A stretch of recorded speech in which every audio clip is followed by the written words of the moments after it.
আল্লাহ রাব্বুল আলামিন 8টা জান্নাত বানাইছেন। কয়টা জান্নাত? কয়টা জান্নাত বানাইছেন?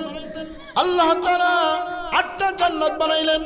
জান্নাতুল ফেরদাউস, জান্নাতুন নাঈম, জান্নাতুল মাওয়া, জান্নাতুল আদন, জান্নাতু দারুস সালাম, জান্নাতু দারুন খুলুদ, জান্নাতু দারুল মাকাম, জান্নাতু দারুল করার। এই 8টা জান্নাতের ভিতরে আল্লাহ তাআলা সর্বশ্রেষ্ঠ এবং সর্ব উত্তম যে জান্নাতটা বানাইলেন, ওই জান্নাতের নাম হচ্ছে জান্নাতুল ফেরদাউস। নবী বলেন, ওয়া উম্মতেরা, তোমরা যখন আল্লাহর কাছে জান্নাত কামনা করবে, তখন তোমরা জান্নাতুল ফেরদাউস আল্লাহর কাছে চাইও। তার কারণটা হলো আল্লাহ তাআলা যত জান্নাত বানাইছেন, সমস্ত জান্নাতের নাজ নিয়ামত আল্লাহ তাআলা জান্নাতুল ফেরদাউস থেকে বন্টন করে থাকেন। হাদিস শরীফে এসেছে, আল্লাহ রাব্বুল আলামিন 3টা জিনিসকে নিজ কুদরতি হাতে বানাইছেন। সুবহানাল্লাহ বলেন। কয়টা জিনিস? 3টা জিনিস আল্লাহ তাআলা নিজ কুদরতি হাতে বানাইছেন, নিজ হাতে বানাইছেন। এক নম্বর আদমকে আল্লাহ বানাইছেন, 2 নম্বর আরশকে বানাইছেন, 3 নম্বর আল্লাহ রাব্বুল আলামিন জান্নাতুল ফেরদাউস আল্লাহ নিজ হাতে নিজ কুদরতিভাবে নিজ মনে সাজাইয়াছেন। সেই জান্নাতুল ফেরদাউসের ওয়ারিশ হতে হলে কারা হবে? আল্লাহ বলে, যারা 5 ওয়াক্ত নামাজের হেফাজত করবে। কয় ওয়াক্ত নামাজ? 5 ওয়াক্ত নামাজ যারা হেফাজত করবে, তারা জান্নাতুল ফেরদাউসের মেহমান হয়ে যাবে। তারা কতদিন জান্নাতুল ফেরদাউসে তারা থাকবে? কতদিন থাকবে? আল্লাহ বলতেছেন, হুম ফিহা খালিদুন, অনন্ত অসীম জান্নাতুল ফেরদাউসের মেহমান তারা হয়ে যাবে। সুবহানাল্লাহ। কেউ যদি মনে করে আমি নামাজ পড়বো না, জান্নাতে যাবো, সে বুকার সাগরে সে বসবাস করতেছে। শুধু যাকাত দিয়ে, হজ করে, রোজা রেখে, সদকা খায়রাত করে জান্নাতে যাওয়ার আশা করা যায় না। জান্নাতে যেতে হলে আল্লাহকে সিজদা দিতে হবে, আর এই সিজদা একমাত্র নামাজে পাওয়া যায়, এছাড়া কোনো সিজদা পাওয়া যায় না। দুনিয়ার মাজারে, বাজারে, গাজারে যেখানে ইচ্ছা সেখানে সিজদা দিলে সিজদা হবে শিরক, বল আল্লাহকে সিজদা দিতে হবে। আল্লাহ রাব্বুল আলামিন জান্নাত বানাইলেন, জাহান্নাম বানাইলেন। আল্লাহ তাআলা জান্নাত নির্মাণ করার পর জিবরাইল, ও জিবরাইল, তুমি আমার জান্নাতটা দেখে আসো। সুবহানাল্লাহ। মুআল্লিমুল মালায়েকা, সমস্ত নবীদের কাছে যে জিবরাইল বার্তা নিয়ে এসেছেন, সেই জিবরাইলকে আল্লাহ তাআলা বলেন, জিবরাইল আমার জান্নাতটা দেখে আসো। আতাদুল ইবাদিয়াস সালিহিন মা লা আইনুন রাআত ওয়ালা উযুনুন সামিআত ওয়ালা খাতার আলা কলবি বাশার। ও জিবরাইল, আমি একখানা জান্নাত বানাইছি। সুবহানাল্লাহ। আমি দুনিয়াতে আমার নেককার বান্দা বান্দীদের একটা জান্নাত বানাইছি, যে জান্নাতে আমি আল্লাহ তাআলা কি রেখেছি দুনিয়ার কোনো চক্ষু কোনোদিন দেখে নাই, দুনিয়ার কানে কোনো শুনে নাই, দুনিয়ার অন্তর দিয়ে কোনোদিন কল্পনা করতে পারে না। আমি আল্লাহ তাআলা জান্নাতে কি নাজ নিয়ামত রেখেছি। ও জিবরাইল, তুমি সে আমার জান্নাতটা দেখে আসো। সুবহানাল্লাহ। জিবরাইল জান্নাত দেখে আসলেন। জান্নাত দেখে এসে বলতেছে, আল্লাহ তুমি যে জান্নাত তৈরি করেছো, জান্নাতে যে নাজ নিয়ামত রেখেছো, তোমার কোনো বান্দা জাহান্নামে যাবে না। আল্লাহ তাআলা জাহান্নামকে সৃষ্টি করলেন। জাহান্নামকে সৃষ্টি করে আল্লাহ জিবরাইলকে, জিবরাইল, আমার নাফরমান বান্দাদের জন্য, আমার যে সমস্ত বান্দা বান্দিরা দুনিয়ার জমিনে আমি আল্লাহর নাফরমানি করবে, আমি আল্লাহর হুকুমকে লঙ্ঘন করবে, তাদের জন্য একটা জাহান্নাম বানাইলাম। জাহান্নামটা তুমি দেখে আসো। জিবরাইল জাহান্নাম দেখে এসে বলে, আল্লাহ জাহান্নামে যে ভয়াবহতা রয়েছে, জাহান্নামে যে শাস্তি রয়েছে, দুনিয়া তোমার কোনো বান্দা বান্দি জাহান্নামে যাবে না। আল্লাহ রাব্বুল আলামিন তার এই কথা শুনে, জিবরাইলের কথা শুনে জিবরাইল, ইয়া রাব্বুল আলামিন, আপনি দুনিয়ার জমিনে বান্দার কোন ইবাদতের মাধ্যমে আপনি বেশি খুশি হয়ে যান? আপনাকে বান্দা কোন যে সময় সবচেয়ে বেশি খুশি করতে পারবে? আপনি কিসের মাধ্যমে খুশি হয়ে যান? আল্লাহ বলে, ও ফেরেশতা জিবরাইল, আমার বান্দা যখন আমাকে সিজদা দেয়, আমি সিজদার মাধ্যমে আল্লাহ তাআলা খুশি হয়ে যায়। সুবহানাল্লাহ। আল্লাহকে খুশি করতে হলে আল্লাহকে সিজদা দেওয়া ব্যতীত খুশি করার কোনো মাধ্যম নাই। এই কথা শুনিয়া জিবরাইল আলাইহিস সালাম আল্লাহর কদমে সিজদা দিলেন। কত বছর সেজদা দিলেন? তাফসীরের কিতাবে লিখে 1 বছর 2 বছর 3 বছর নয়, 100 বছর 200 বছর 300 বছর নয়, 1000 বছর 2000 বছর 20000 বছর নয়, পরিপূর্ণ 30000 বছর জিবরাইল আল্লাহর কদমে সেজদায় পড়ে রইলেন। এক সাজদার ভিতরে 30,000 বছর চলে গেল। 30,000 বছর পর জিবরাইল আল্লাহর কদম থেকে মাথা উঠায় বলে, রব্বুল আলামিন, আমি আপনাকে 1 বছর 2 বছর নয়, 100 বছর 200 বছর নয়, 1000 বছর 200 বছর নয়, আমি আপনার কদমে 30,000 বছর সেজদা দিলাম। আল্লাহ, আমার প্রতি আপনি খুশি হয়েছেন কিনা আমি জানতে চাই। আমি জানতে চাই আপনি কি আমার প্রতি সন্তুষ্ট হয়েছেন কিনা। কারণ দুনিয়াতে আমরা দেখতে পারি উস্তাদ ছাত্রদের সম্পর্ক, ছাত্র যদি ক্লাসের মাঝে উস্তাদের সবকটা যদি সঠিকভাবে দিতে পারে, আদায় করতে পারে, অথবা উস্তাদ একটু সেবা যত্ন করলো, তখন উস্তাদ ছাত্রের প্রতি সন্তুষ্ট হয় কিনা, ছাত্র বারবার উস্তাদের দিয়ে তাকায় থাকে। অথবা সন্তানের প্রতি মাতা পিতা সন্তুষ্ট হলো কিনা, সন্তান মায়ের দিকে বাবা দিয়ে তাকিয়ে থাকে, বন্ধু দিকে তাকিয়ে থাকে, বন্ধু আমার প্রতি সন্তুষ্ট আছে কিনা, গোলাম তার মনিবের প্রতি তাকায় থাকে, মনিব আমার প্রতি সন্তুষ্ট আছে কিনা। এই জন্য জিবরাইল আল্লাহ দিয়ে তাকিয়ে আছে, আল্লাহ আমি তোমাকে 30,000 বছর সেজদা দিলাম, তুমি আমার প্রতি সন্তুষ্ট হয়েছো কিনা জানতে চাই। জিবরাইল দেখতেছে আল্লাহ জিবরাইল দিকে তাকান নাই। জিবরাইল দেখতেছে 30,000 বছর আল্লাহকে সেজদা দিল। সেজদা দেওয়ার পরেও আল্লাহ তাআলা জিবরাইল দিয়ে তাকাচ্ছে না, জিবরাইলকে দিয়ে লক্ষ্য করে নাই। এবার আল্লাহ বলে, জিবরাইল তুমি কি আকাশে দিয়ে তাকাও? সুবহানাল্লাহ বলেন না। আকাশে দিয়ে তাকায় দেখতেছে আকাশে লেখা আছে লা ইলাহা ইল্লাল্লাহু মুহাম্মাদুর রাসূলুল্লাহ। জিবরাইল আলাইহিস সালাম এই বাক্য যখন দেখলেন, বলে রব্বুল আলামিন, আমার প্রশ্নের সাথে এই বাক্যের কি সম্পর্ক রয়েছে? আল্লাহ বলে, জিবরাইল আমার নামের সাথে কার নাম তুমি দেখতে পেয়েছো? জিবরাইল বলে, আমি আপনার নামের সাথে মুহাম্মদ নামে একটা দেখতে পেয়েছি। আল্লাহ বলে, জিবরাইল তুমি কি জানো নি এই মুহাম্মদ ব্যক্তি কে হবে? না, আমি তো জানি না।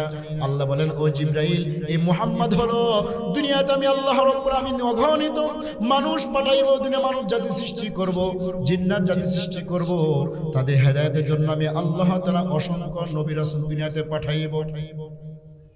সমস্ত নবী রাসূলের ভিতরে সর্বশেষে যে নবীকে পাঠাইব তার নাম হবে মুহাম্মদ সাল্লাল্লাহু আলাইহি ওয়াসাল্লাম। সেই মুহাম্মদ সাল্লাল্লাহু আলাইহি ওয়াসাল্লামকে শেষ যুগে পাঠাইব এবং তার উম্মতকে আমি দান করব দুনিয়াতে। তার উম্মতের উপর আমি 5 ওয়াক্ত ফরজ নামাজ আমি আল্লাহ তাআলা ফরজ করে দিব। সুবহানাল্লাহ। এই 5 ওয়াক্ত ফরজ নামাজে ফজরে 2 রাকাত নামাজ, 2 রাকাত নামাজে প্রত্যেক রাকাতে সিজদা কয়টা বলেন? কয়টা সিজদা?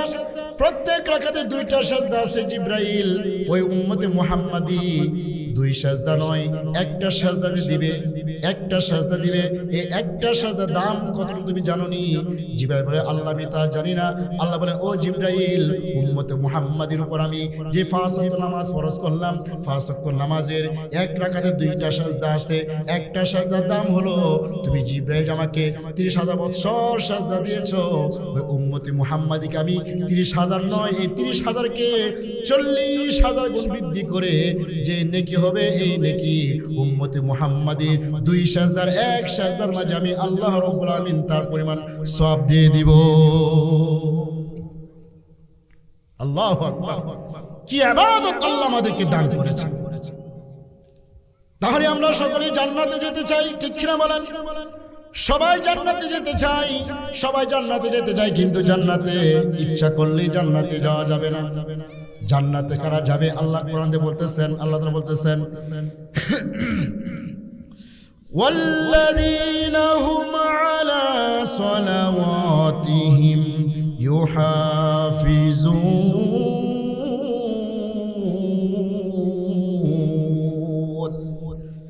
যেই সমস্ত বান্দা বান্দিরা আমি যাদের উপর 5 ওয়াক্ত নামাজকে ফরজ করে দিয়েছি, এই 5 ওয়াক্ত নামাজের ভিতরে এই 5 ওয়াক্ত নামাজকে যারা সংরক্ষণ করবে, হেফাজত করবে, তারা কারা? আল্লাহ বলতেছেন উলাইকা হুমুল ওয়ারিসুন, তারা হলো ওই সমস্ত বান্দা বান্দি, তারা হবে ওয়ারিস, উত্তরাধিকারী। কিসের উত্তরাধিকারী? বলতেছেন আল্লাযীনা ইয়ারিসুনাল ফিরদাউস, তারা হচ্ছে জান্নাতুল ফিরদাউসের উত্তরাধিকারী। সুবহানাল্লাহ। আল্লাহ রাব্বুল আলামিন 8টা জান্নাত বানাইছেন। কয়টা জান্নাত? কয়টা জান্নাত বানাইছেন? আল্লাহ তাআলা 8টা জান্নাত বানাইলেন। জান্নাতুল ফিরদাউস, জান্নাতুন নাঈম, জান্নাতুল মাওয়া, জান্নাতুল আদন, জান্নাতু দারুস সালাম, জান্নাতু দারুন খুলুদ, জান্নাতু দারুল মাকাম, জান্নাতু দারুল করার। এই 8টা জান্নাতের ভিতরে আল্লাহ তাআলা সর্বশ্রেষ্ঠ এবং সর্বোত্তম যে জান্নাতটা বানাইলেন, ওই জান্নাতের নাম হচ্ছে জান্নাতুল ফিরদাউস। নবী বলেন, ওয়া উম্মতেরা, তোমরা যখন আল্লাহর কাছে জান্নাত কামনা করবে, তখন তোমরা জান্নাতুল ফিরদাউস আল্লাহর কাছে চাইও। তার কারণটা হলো আল্লাহ তাআলা যত জান্নাত বানাইছেন, সমস্ত জান্নাতের নাজ নিয়ামত আল্লাহ তাআলা জান্নাতুল ফিরদাউস থেকে বন্টন করে থাকেন। হাদিস শরীফে এসেছে আল্লাহ রাব্বুল আলামিন 3টা জিনিসকে নিজ কুদরতি হাতে বানাইছেন। সুবহানাল্লাহ বলেন। কয়টা জিনিস? 3টা জিনিস আল্লাহ তাআলা নিজ কুদরতি হাতে বানাইছেন, নিজ হাতে বানাইছেন।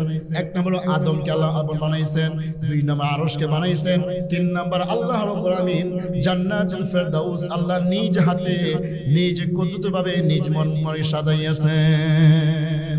সেই জান্নাতুল ফিরদাউসের ওয়ারিশ হতে হলে কারা হবে? আল্লাহ বলেন, যারা 5 ওয়াক্ত নামাজের হেফাজত করবে। কয় ওয়াক্ত নামাজ? 5 ওয়াক্ত নামাজ যারা হেফাজত করবে, তারা জান্নাতুল ফিরদাউসের মেহমান হয়ে যাবে। তারা কতদিন জান্নাতুল ফিরদাউসে তারা থাকবে? কতদিন থাকবে? আল্লাহ বলতেছেন, হুম ফিহা খালিদুন, অনন্ত অসীম জান্নাতুল ফিরদাউসের মেহমান তারা হয়ে যাবে। সুবহানাল্লাহ। তাহলে বুঝে থেকে বলেন, জান্নাতুল ফিরদাউসের মেহমান হওয়ার জন্য আমাদের সর্বপ্রথম কোন আমলটা করতে হবে? নামাজ পড়তে হবে। কি পড়তে হবে? নামাজবিহীন বান্দা জান্নাতের আশা করতে পারে? এখন আসেন, নামাজের হেফাজত কাকে বলে? নামাজের হেফাজত কাকে বলে? হযরত আব্দুল্লাহ বিন মুবারক রাহমাতুল্লাহি আলাইহি একজন যুগ শ্রেষ্ঠ বুজুর্গ তিনি ছিলেন। সুবহানাল্লাহ বলেন। যুগ শ্রেষ্ঠ বুজুর্গ তিনি ছিলেন আব্দুল্লাহ বিন মুবারক। ওই সমস্ত বান্দাদের নাম নিয়ে আল্লাহর কাছে দোয়া করলে আল্লাহ দোয়া ফেরত দেন নাই, আল্লাহ দোয়া কবুল করে নেন। সেই আব্দুল্লাহ বিন মুবারক রাহমাতুল্লাহি আলাইহি যুগ শ্রেষ্ঠ বুজুর্গ তিনি ছিলেন, যার হাদিসের দরসে হাজার হাজার ছাত্র বসিত। সেই আব্দুল্লাহ বিন মুবারক দুনিয়া থেকে ইন্তেকাল করলেন। ইন্তেকাল করার পর তার এক ভক্ত তাকে স্বপ্ন দেখলেন। স্বপ্নের মাধ্যমে জিজ্ঞাসা করলেন, ও আব্দুল্লাহ, আপনি তো বড় বুজুর্গ আপনি ছিলেন, বড় মুহাদ্দিস আপনি ছিলেন, বড় আল্লাহওয়ালা আপনি ছিলেন, বড় আল্লাহর ওলি আপনি ছিলেন। আল্লাহ তাআলা আপনার সাথে কেমন ব্যবহার করেছে? আল্লাহ আপনার সাথে কেমন আচরণ করেছে?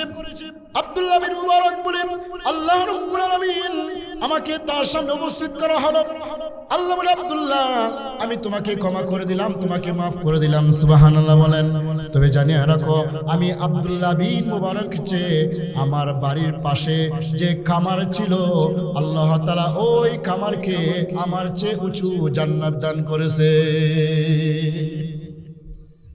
একজন খামার যে সারাদিন লোহার মধ্যে হাতুড়ি দিয়ে সে আঘাত করে, লোহা দিয়ে সে সারাদিন লোহার কাজে ব্যস্ত থাকে, তাকে বলা হয় কি? খামার। নাকি স্বর্ণকারে খামার বলবে? লোহা, যে লোহার যে কাজ করে তাকে বলা হয় খামার।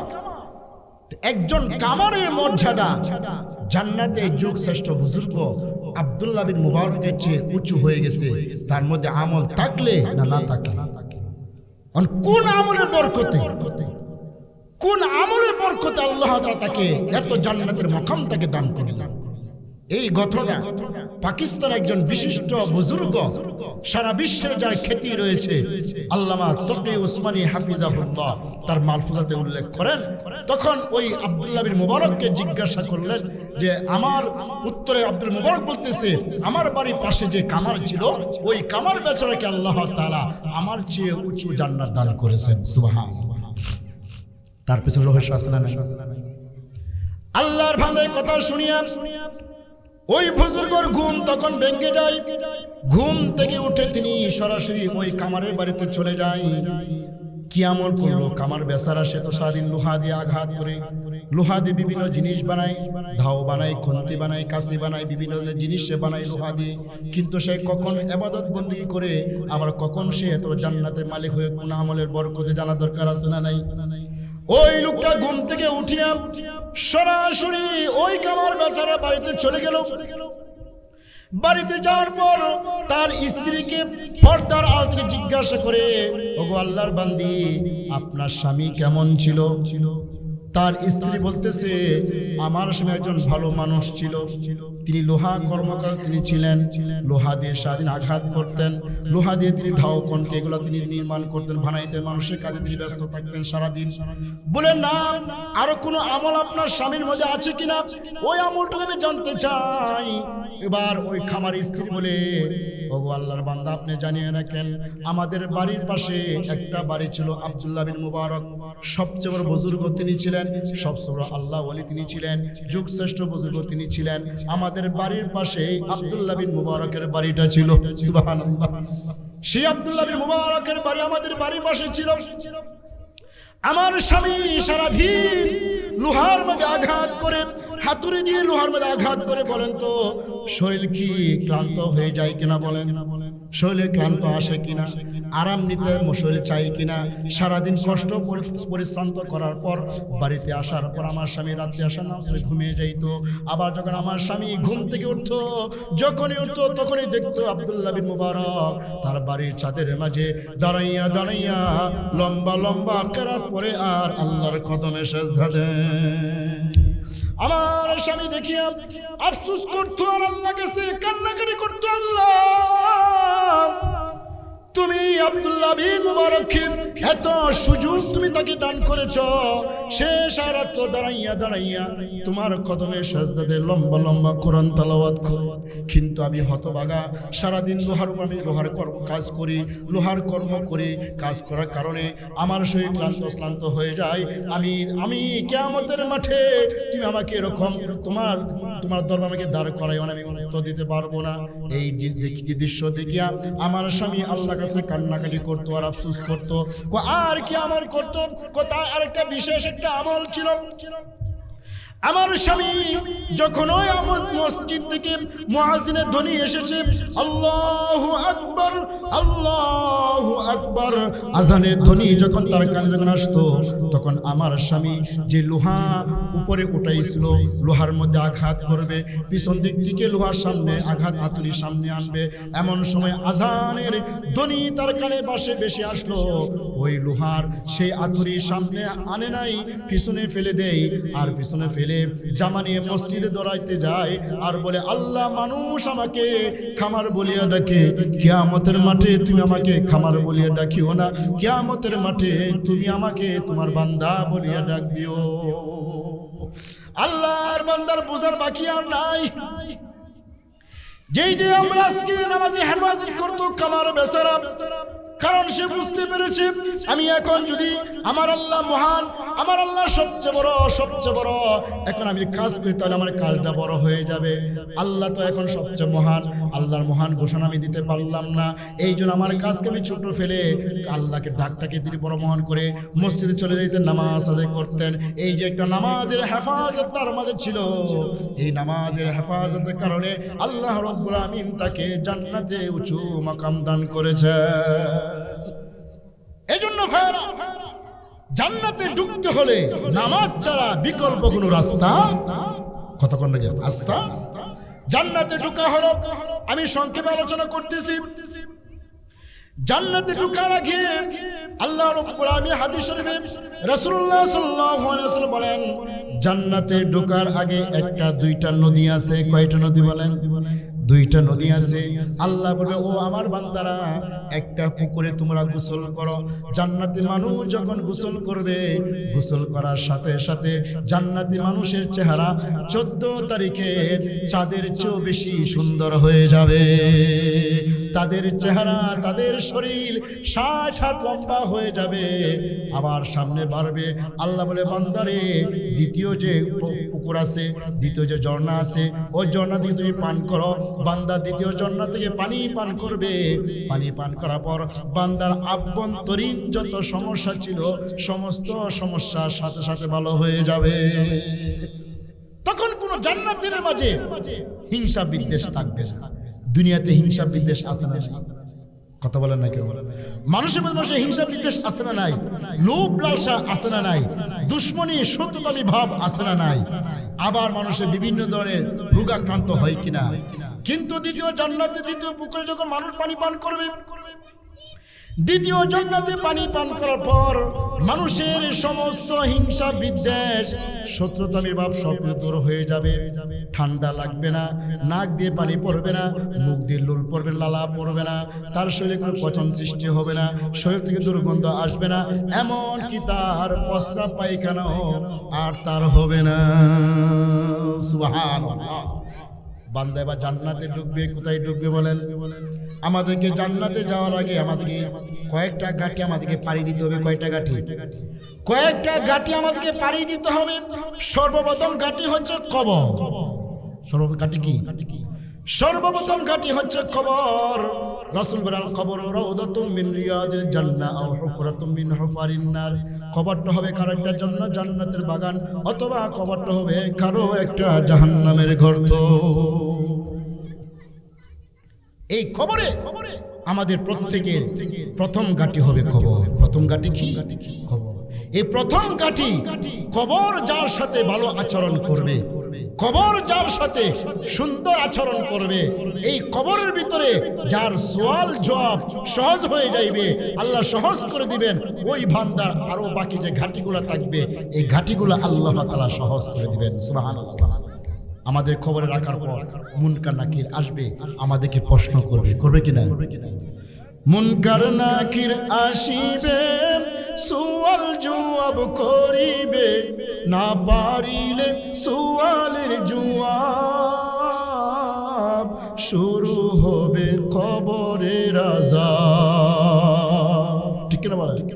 মুনকার নাকির আসিবে, সুয়াল জবাব করিবে, না পারিলে সুয়ালের জবাব শুরু হবে কবরের আযাব। আমলনামা সেই দিন হবে আদার ঘরের বাতি, ওই কবরে যেতে হবে, রইবে না কেউ সাথী। কাপন আমার আপন, কবর আমার ঘাটি, ওই কবরে যেতে হবে, রইবে না কেউ সাথী। ঠিক কেন বলে? 3.5 হাত মাটির ঘর, কারো আপন কারো পর, কারো হবে ফুলেরই বাগান, কারো বা হবে জাহান্নাম। 3.5 হাত মাটির ঘর, কারো আপন কারো পর, কারো হবে ফুলেরই বাগান, কারো বা হবে জাহান্নাম। কঠিন কষ্টে রইব পরি, কাটবে না গোরাতি, ওই কবরে যেতে হবে, রইবে না কেউ সাথী। কাপন আমার আপন, কবর আমার ঘাটি, ওই কবরে যেতে হবে, রইবে না কেউ সাথী। ঠিক বলে? জানি না হাসর মাঠে কেমন বা দিন কাটে, আপন হয়ে কেহ রবে না, রবে শুধু প্রভু রব্বানা। জানি না হাসর মাঠে কে আপন হয়ে কেহ রবে না, রবে শুধু প্রভু রব্বানা। প্রভু সেদিন দয়া কর হয়ে চির সাথী, ওই কবরে যেতে হবে রইবে না কেউ সাথী। কাপন আমার আপন কবর আমার ঘাটি, ওই কবরে যেতে হবে রইবে না কেউ সাথী। ঠিক কেন বলে? তাহলে আমাদের প্রথম ঘাটিটা কি? কবর। প্রথম ঘাটি কি? আমাদের প্রথম ঘাটি হচ্ছে কবর। 2 নম্বর ঘাটি হাসরের মাঠ। আমাদের সকলকে হাসরের মাঠে যেতে হবে। রাসূল বলেন কিয়ামতের মাঠে এখন আমাদের থেকে 9,30,00,000 মাইল দূরে আমাদের সূর্যটা অবস্থান করছে। কত কোটি? 9,30,00,000 মাইল দূরে সূর্যের অবস্থান। সূর্যের আলো আমরা সহ্য করতে পারি না, অথচ কিয়ামতের মাঠে সূর্যটা মানুষের এতই কাছে চলে আসবে, সূর্যের মুখ থাকবে 70টা। ওই হাসরের মাঠে যে ব্যক্তি আল্লাহ তাআলার কদমে সিজদা দিয়েছে, 5 ওয়াক্ত নামাজ আদায় করেছে, আল্লাহ তাদেরকে আরশের নিচে আল্লাহ তাদের স্থান করে দিবে। সাবাতুন ইউযিল্লুহুমুল্লাহু ফি যিল্লিহি ইয়াওমা লা যিল্লা ইল্লা যিল্লুহ। কিয়ামতের মাঠে হাসরের ভয়াবহ দিনে আল্লাহ তাআলা আরশের ছায়া ব্যতীত দ্বিতীয় আর কোনো ছায়া থাকবে না। আল্লাহ তাআলা ওই আরশের ছায়ার নিচে 7 প্রকারের মানুষকে আল্লাহ তাআলা আরশের ছায়ার নিচে স্থান দিবেন। কয় প্রকারের মানুষ? 1 নম্বর ইমামুন আদিলুন, ন্যায়পরায়ণ বাদশা। 2 নম্বর শাবুন নাশা ফি ইবাদাতিল্লাহি আযজা ওয়া জাল, যেই যুবক তার যৌবনকালে আল্লাহর ইবাদত করেছে। সুবহানাল্লাহ বলেন। যেই যুবক তার যৌবনকালে আল্লাহর রাস্তায় ব্যয় করেছে, ওই যুবককে আল্লাহ তাআলা কিয়ামতের মাঠে আরশের ছায়ার নিচে স্থান করে দিবেন। 3 নম্বর রাসূল বলেন ওয়ারাজুলানে তাহাব্বা ফিল্লাহি হাত্তা ইজতামা আলাইহি ওয়া তাফাররাকা আলাইহি, যেই দুইজন মানুষ পরস্পরে একে অন্যকে ভালোবাসতো একমাত্র আল্লাহর জন্য। কার জন্য? কার জন্য ভালোবাসা হবে? নাকি মানুষ ভালোবাসবে? বিশ্ব ভালোবাসা দিবস আসতে গেছেনিও, জানেননি আপনারা? আজকে কি 14 ফেব্রুয়ারি গেছে না? এটা হলো বিশ্ব ভালোবাসা দিবস। নাকি এটা বিশ্ব ভালোবাসা দিবস হতে পারে না, এটা হচ্ছে বিশ্ব কুত্তা কুত্তির দিবস। ঠিক কি বলেন? মুসলমানের নির্দিষ্ট কোনো ভালোবাসা নাই, মুসলমানের প্রত্যেকটা মুহূর্তেই মুসলমানের ভালোবাসা। আমাদের ভালোবাসা কার সাথে? আল্লাহর সাথে, নবীর সাথে, মায়ের সাথে, বাবার সাথে, সন্তানের সাথে, ভাইয়ের সাথে, বোনের সাথে। মুসলমানের সাথে ভালোবাসা 24 ঘন্টা প্রত্যেকটা মুহূর্ত হবে। মুসলমানের ভালোবাসা বৎসরে একদিন আসে নাই, বৎসরে একদিন আসে ওই সমস্ত লোকদের ভালোবাসা যাদের মাঝে কোনো ভালোবাসা নাই। সুতরাং কোন সভ্য মুসলমান জাতি যার অন্তরে বিন্দু পরিমাণ ঈমান আছে, ওই লোক কোনদিন বিশ্ব ভালোবাসা দিবস পালন করতে পারে না। তাহলে আল্লাহ বলেন যে এই সমস্ত বান্দা বান্দি, রাসূল বলেন যাদের মহব্বত একমাত্র আল্লাহর জন্য হবে, আল্লাহ তাআলা কিয়ামতের মাঠে তাদেরকে আল্লাহ আরশের ছায়ার নিচে স্থান করে দিবেন। সুবহানাল্লাহ বলেন। তারপরে রাসূল বলতেছেন ওয়ারাজুলান কলবুহু মুআল্লাকুম বিল মাসাজিদ। রাসূল বলেন ওই সমস্ত লোকেরা, যে সমস্ত লোকদের অন্তর মসজিদে দিকে লাগাই থাকতো, অর্থাৎ 5 ওয়াক্ত নামাজ যারা মসজিদে গিয়ে আদায় করতো, আল্লাহ তাআলা কিয়ামতের মাঠে তাদেরকে আরশে আজিমের ছায়ার নিচে স্থান করিয়া দিবেন। তা আমাদের 2 নম্বর ঘাটি হচ্ছে আরো হাসরের মাঠ। 3 নম্বর ঘাটি মিজানের পাল্লা। 3 নম্বর ঘাটি কি? মিজানের পাল্লা। আমাদের আমলনামা ওজন হবে। কি হবে? নেককার বদকার আমলনামা ওজন হবে। তারপর আমাদেরকে আরেকটা ঘাটি পাড়ি দিয়ে, সেই ঘাটি হচ্ছে ফুলসিরাতের ফুল। ফুলসিরাতের ফুল, যেই ফুলে উঠতে হবে 10,000 বছর, চলবে 10,000 বছর, নামবে 10,000 বছর। আর এই ফুলসিরাতের ফুলের নিচে আল্লাহ তাআলা জাহান্নামকে সৃষ্টি করেছেন।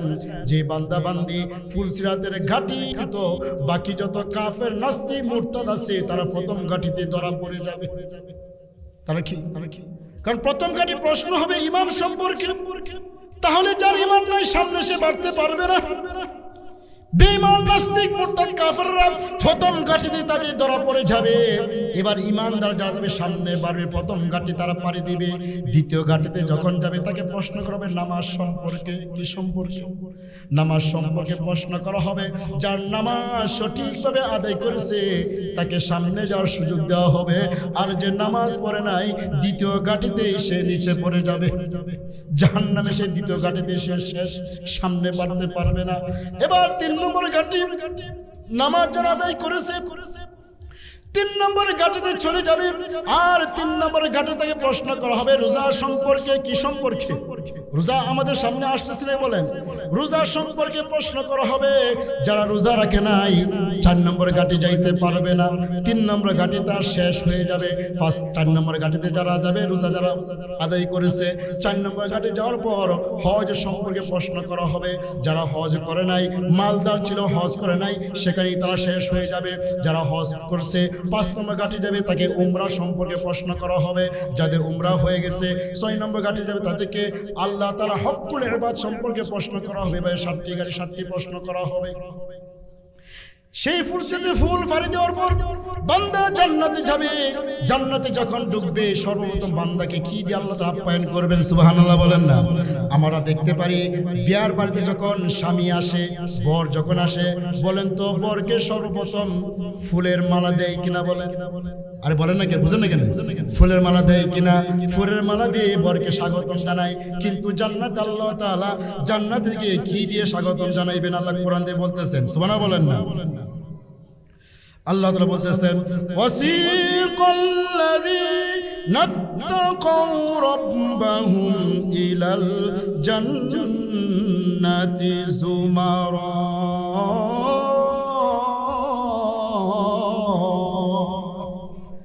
কিয়ামতের দিন আল্লাহ তাআলা দলে দল মানুষ জান্নাতে যাবে। কোথায় যাবে? দলে দলে মানুষ জান্নাতে যাবে।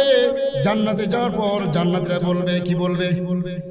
ওয়াসিকাল্লাযীনা তাকাউ রাব্বাহুম ইলাল জান্নাতি যুমারা। দলে দলে মানুষ জান্নাতে যাবে। কোথায় যাবে বলেন? তারপরে বলতেছেন হাত্তা ইযা জাউহা ওয়া ফুতিহাত আবওয়াবুহা ওয়া ক্বালা লাহুম খাযানাতুহা সালাম। সর্বপ্রথম জান্নাতীকে স্বাগত জানাবে, সালাম সালাম বলা হবে। কি বলা হবে? সালাম সালাম, শান্তি শান্তি, আসেন আপনাদের শান্তি, আপনাদের শান্তি, আপনি আসেন, সালাম বলা হবে, সালাম বলা হবে। আর কি? সালামুন আলাইকুম তিবতুম ফাদখুলুহা খালিদিন। তোমরা আসো, জান্নাতে প্রবেশ করো, অনন্ত সীম সেই জান্নাতে প্রবেশ করো, যে জান্নাত থেকে তোমাদেরকে আর কোনো দিন বের করা হবে না। সুবহানাল্লাহ। এবার বরকে ফুলের মালা দেওয়া হলো। এবার বলেন তো বরকে কি? বরকে শরবত দেয় কিনা খাওয়ার জন্য? শরবত দেয় কিনা? এবার জান্নাতে প্রবেশ করবে। প্রবেশ করার পর আল্লাহ তাআলা জান্নাত থেকে সর্বপ্রথম শরাব পান করাইবেন। কি পান করাইবেন? 4টা জিনিসের 4 জিনিস শরাব পান। কয় জিনিসের? 4টা জিনিসের শরাব পান করাবেন। আল্লাহ কোরআনে বলতেছেন মাসালুল জান্নাতিল্লাতী বুইদাল মুত্তাকুন। জান্নাতীদের দৃষ্টান্ত, যেই সমস্ত জান্নাতীদেরকে আল্লাহ তাআলা জান্নাতের ওয়াদা দিয়েছেন, মুত্তাকিনদেরকে আল্লাহ জান্নাতের ওয়াদা দিয়েছেন, সেই জান্নাতের দৃষ্টান্ত বলতেছেন ফিহা আনহারুম মিন মাইন গায়রি আনিস। 1 নম্বর জান্নাতের নহর হবে, তাকে আপ্যায়ন করা হবে পানি দিয়ে। কি দিয়ে? যেই পানি দেওয়া হবে, যেই পানি কোনদিন পরিবর্তন হবে না। দুনিয়ার পানি পরিবর্তন হয় কিনা বলেন? রং পরিবর্তন হয় কিনা? এরকম রং পরিবর্তন হয়, গাঢ় হয়ে যায়, দুর্গন্ধ হয়। আল্লাহ বলে বান্দারে জান্নাতে এমন একটা নহর থাকবে পানির, যে পানি কোনদিন পরিবর্তন হবে না। তারপর আল্লাহ বলতেছেন ওয়া আনহারুম মিন লাবানিল লাম ইয়াতাগায়্যার তা'আমুহু। 2 নম্বর তাদেরকে দেওয়া হবে দুধ দিয়ে তাদেরকে শরবত দেওয়া হবে, দুধ পান করানো হবে। কি পান করানো হবে? যেই দুধের মধ্যে কোনো পরিবর্তন হবে না, দুধের স্বাদ পরিবর্তন হবে না। দুনিয়ার দুধে ভেজাল আছে না নাই? আছে না নাই? কিন্তু জান্নাতি দুধে কোনো ভেজাল থাকবে না। 2 নম্বর তাদেরকে দুধ পান করানো হবে। 3 নম্বর বলতেছেন ওয়া আনহারুম মিন খামারিল লাযযাতিল লিশশারিবিন। 3 নম্বর তাদেরকে দেওয়া হবে শরাব। কি দেওয়া হবে? যেই শরাব পান করলে, দুনিয়ার শরাব পান করে মানুষ মাতাল হয়ে যায়। কি হয়ে যায়? মানুষ মাতাল হয়ে যায়। বইরে ঢায় উমুক, মারে ঢায় তুমুক, বন্ধুরে তুমুক, আর সারা দেশের মালিক তো আমিও। কিন্তু জান্নাতে শরাব পান করলে মানুষ মাতাল ভাব হবে না। শরাব তাকে পান করা হবে। 4 নম্বর তাদেরকে পান করা হবে ওয়া আনহারুম মিন আসালিম মুসাফফা। 4 নম্বর তাদেরকে আল্লাহ তাআলা নিরেট পরিশোধিত মধু তাদেরকে পান করানো হবে। সুবহানাল্লাহ। এবার জান্নাতীকে স্বাগতম জানানো হলো, শরাব পান করানো হলো। এখন তাদের কি খাবারের দরকার আছে না নাই? শরাব পান করলো, বরকে শরবত পান করে, এখন খাবার আছে না নাই? এখন কি খাবার আল্লাহ জান্নাতে শরবত কি খাবার দিবেন? জান্নাতে কোন খাবার তাদেরকে দিবেন? হাদিসে রাসূলুল্লাহ সাল্লাল্লাহু আলাইহি ওয়াসাল্লাম বলেন, সর্বপ্রথম আল্লাহ তাআলা তামাম পৃথিবীকে একটা রুটি বানাইবেন। সুবহানাল্লাহ। সমস্ত পৃথিবী এটা রুটি বানাইবেন, একটা রুটি বানাইবেন। তারপরে ষাঁড়ের গোশত, আমরা তো ষাঁড়ের গোশত বেশি পছন্দ করি, ঠিক না বেটি? ষাঁড়ের গোশত নেওয়া হবে। এবং একটা মাছ আল্লাহ তাআলা নেবেন, যেই মাছের কলিজার অতিরিক্ত অংশ দিয়ে 70,000 মানুষ খাইতে পারে, এরকম খাবার দিয়ে সর্বপ্রথম আল্লাহ তাআলা জান্নাত থেকে সর্বপ্রথম আপ্যায়নের ব্যবস্থা করবেন। সুবহানাল্লাহ। জান্নাতীরা খাবার খাবে। খাবার খাওয়ার পর ফলের দরকার আছে না নাই? খাবারের মধ্যে কত আইটেমের খাবার হবে? হাজার হাজার। এমনকি হাদিসে এসেছে জান্নাতীরা, একটা জান্নাতি 10 লক্ষ প্রকারের খাবার জান্নাতি খাবে, তার বিন্দু পরিমাণ তৃপ্তি হবে না। সুবহানাল্লাহ। খাবার পর পেট ভরে যাবে, সামনে আরো খাবার থাকবে, হাইরে আরো খাইতাম।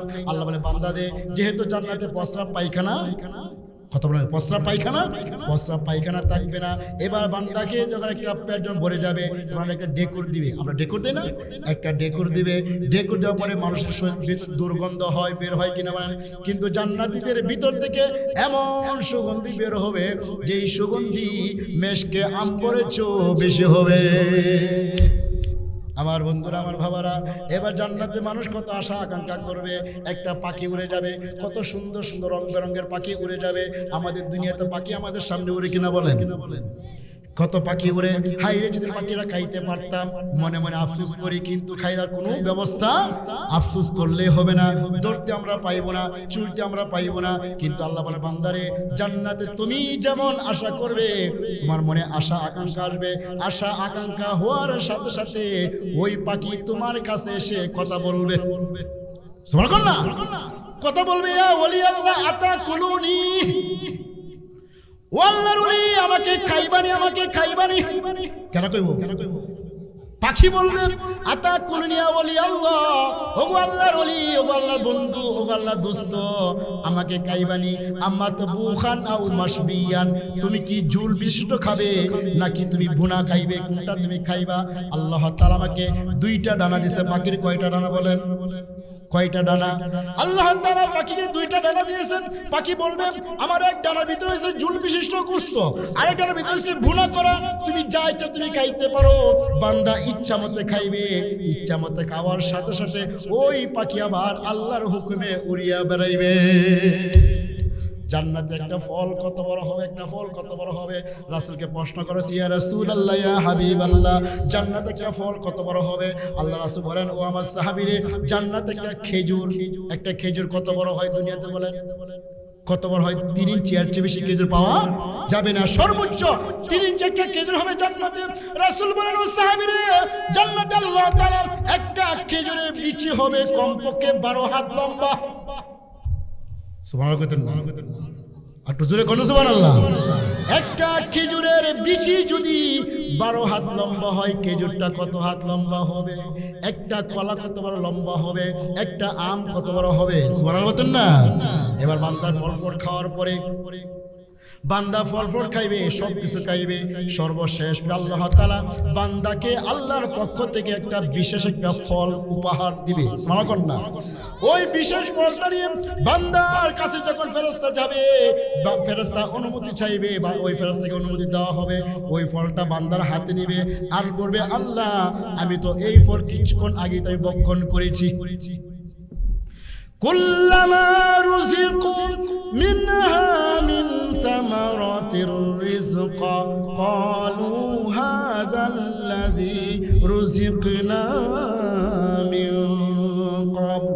বলবে আল্লাহ এই ফলটা আমি ইতিপূর্বে আমি খাইলাম, এই মাত্র এই ফলটা আমি খাইলাম। ফেরেশতা বলবে না না, তুমি খেয়ে দেখো, তুমি খেয়ে দেখো, এটা তোমার রবের পক্ষ থেকে তোমাকে উপহার দেওয়া হয়েছে। সুবহানাল্লাহ।